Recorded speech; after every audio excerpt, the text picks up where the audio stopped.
अय्यूब की कहानी बाइबल की सबसे गहरी और जटिल कहानियों में से एक है। यह हमें सिखाती है कि जब जीवन में अंधकारमय समय आता है, तब भी विश्वास और धैर्य कैसे हमारी आत्मा को मजबूत बना सकते हैं। अय्यूब का आदर्श जीवन। अय्यूब एक धर्मी और अमीर व्यक्ति था। उसके पास बड़ी संपत्ति, नौकर और एक खुशहाल परिवार था। वह ईश्वर का भक्त था और हर दिन अपने बच्चों की भलाई के लिए प्रार्थना करता था। उसकी जिंदगी हर तरह से परिपूर्ण थी। शैतान की चुनौती। एक दिन स्वर्ग में ईश्वर और शैतान के बीच संवाद हुआ। शैतान ने कहा, अय्यूब केवल इसलिए ईश्वर की पूजा करता है क्योंकि आपने उसे धन और सुख दिया है। यदि आप उसकी संपत्ति और परिवार को छीन लेंगे तो वह आपकी पूजा करना छोड़ देगा। ईश्वर ने शैतान को अय्यूब की परीक्षा लेने की अनुमति दी, लेकिन शैतान को यह आदेश दिया कि वह अय्यूब को शारीरिक रूप से नुकसान नहीं पहुंचा सकता। पहली परीक्षा। संपत्ति और परिवार की हानि। शैतान ने अय्यूब पर अपना प्रहार शुरू किया। 1. उसके सभी मवेशी चोरी हो गए। 2. उसके नौकर मारे गए। 3. एक बड़े तूफान में उसका घर गिर गया और उसके सभी बच्चे मर गए। अय्यूब ने गहरे दुख में कहा, नंगा मैं अपनी मां के गर्भ से निकला और नंगा ही वहां लौट जाऊंगा। यहोवा ने दिया और यहोवा ने लिया। यहोवा का नाम धन्य हो।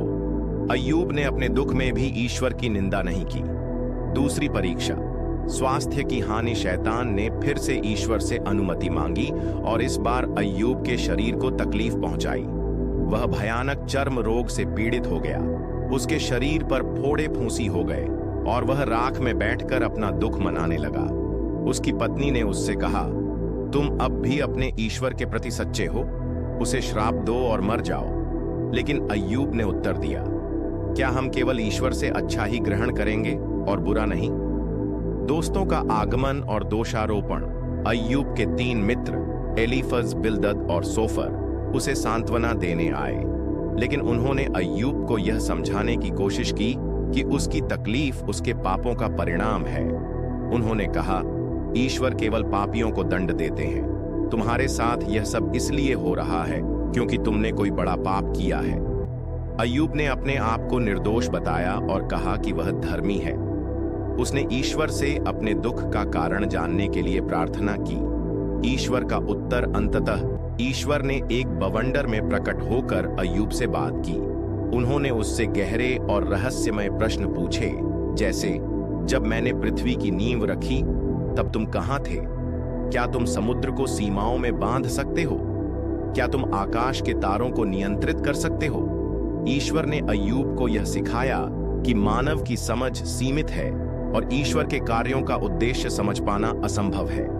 अय्यूब का पश्चाताप और पुनः स्थापन। अय्यूब ने ईश्वर की शक्ति और ज्ञान को स्वीकार किया और कहा, मैंने उन चीजों के बारे में बात की जो मैं समझ नहीं सकता था, जो मेरे लिए अद्भुत और अनजानी थी। ईश्वर ने अय्यूब को क्षमा किया और उसके मित्रों को भी चेतावनी दी कि उन्होंने गलत आरोप लगाए। ईश्वर ने अय्यूब को पहले से 2 गुना धन, संपत्ति और आशीर्वाद दिया। उसके पास फिर से 10 बच्चे हुए और वह लंबे समय तक सुखी जीवन जिया। प्रेरणा 1। धैर्य और विश्वास। अय्यूब ने सबसे गहरे अंधकार में भी ईश्वर पर भरोसा रखा।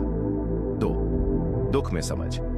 हमारी कठिनाइयां हमेशा हमारे पापों का परिणाम नहीं होती। 3. ईश्वर का उद्देश्य। हमारी सीमित बुद्धि से हम ईश्वर के उद्देश्यों को नहीं समझ सकते। ये कहानी हमें सिखाती है कि जीवन में चाहे जितनी भी कठिनाइयां आएं, ईश्वर पर विश्वास बनाए रखना ही सच्ची शक्ति है। परमेश्वर से प्यार करते हैं तो कौन कौन लाइक और चैनल को सब्सक्राइब करके ये वाला इमोजी सेंड करता है?